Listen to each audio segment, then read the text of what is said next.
In this video, I will define the function Arcsin, and I will explain how to compute with it.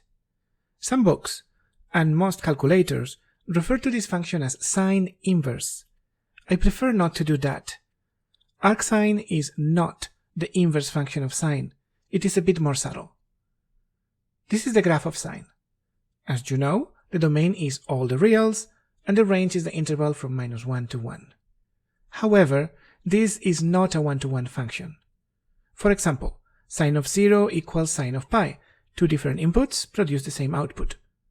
Sine is not one-to-one, and therefore it does not have an inverse function. That's it. That's why I prefer the name arcsine rather than sine inverse. So, how do we define arcsine if it isn't just the inverse? Sine is not one-to-one, but we can restrict it to a smaller domain, hopefully preserving the full range so that it becomes one-to-one. For example, we can keep just the part of the function defined by this piece of the graph, in red. The restriction would then be 1-to-1. Notice that this is an arbitrary choice. Instead of this piece, I could have chosen this piece. Or this other one. Or many others. They are all equally good. Any of those restrictions is 1-to-1 and has an inverse. Since we do not have a reason to prefer any of them, it is common to choose the one with the domain symmetric around 0, the one in the graph here. And we give a special name to its inverse. We call it arcsine. But again, this is just a convention, and any of the other choices could serve a similar purpose. And that's the definition of arcsine. It is the inverse function of the restriction of sine to the interval from -pi/2 to pi/2 inclusive. Not merely the inverse function of sine. Here is the graph of the restriction of sine. Arcsine is its inverse, so this is its graph. It is the reflection of the previous one with respect to the diagonal of the first quadrant. And here are the two graphs on top of each other.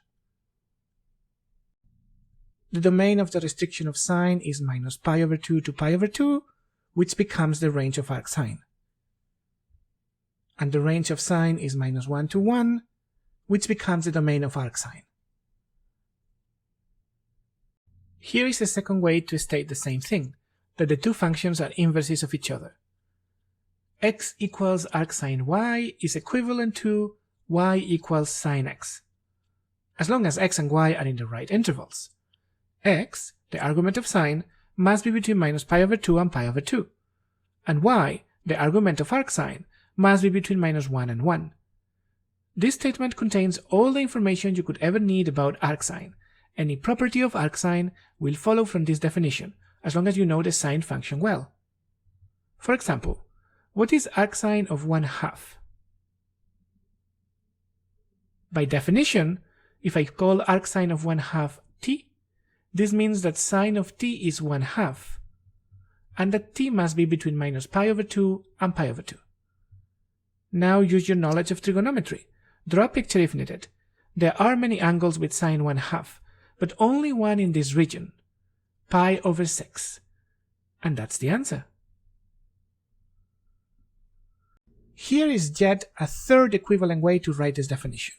If we compose sine and arcsine, we should get the identity, because they are inverses of each other, but only on the correct intervals. So, arcsine of sine of a number x will always be x, as long as x is between -pi/2 and pi/2, and sine of arcsine of a number y will always be y, as long as y is between -1 and 1. Be careful, these identities are not true for numbers outside of these intervals. For example, what is sine of arcsine of 2? It is undefined. 2 is not in the domain of arcsine. Arcsine of 2 is not a real number. But what about arcsine of sine of 2? This is well defined. This is a number. But I cannot use the identity above. The answer is not 2. How do I solve this problem then? There are a few ways. Here is one. Think of sine of 2 simply as a number.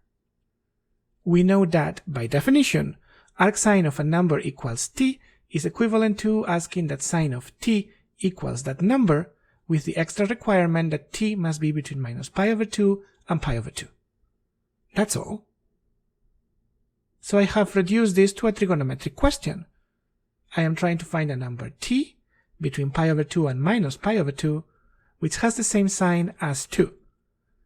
Now, use any trigonometry you like to solve this problem. Maybe trigonometric identities, or look at the unit circle, or observe the graph of sine. I will try to solve it looking at the graph of sine.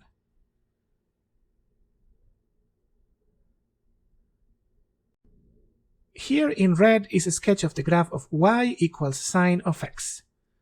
I am looking for a number t, which is between minus pi over 2 and pi over 2, so it should be somewhere here, whose sine is sine of 2.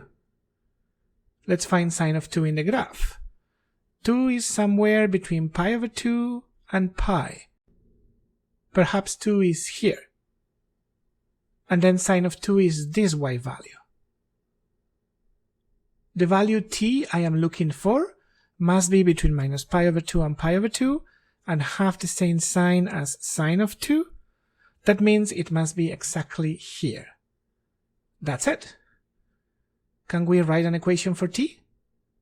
Looking at the symmetry of the graph, I think that this distance must be the same as this distance.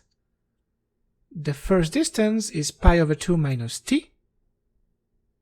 And the second distance is 2 minus pi over 2. I can solve for t, and I get that t equals pi minus 2. And that's the answer. I have proven that arcsine of sine of 2 is pi minus 2. Here is a challenge for you.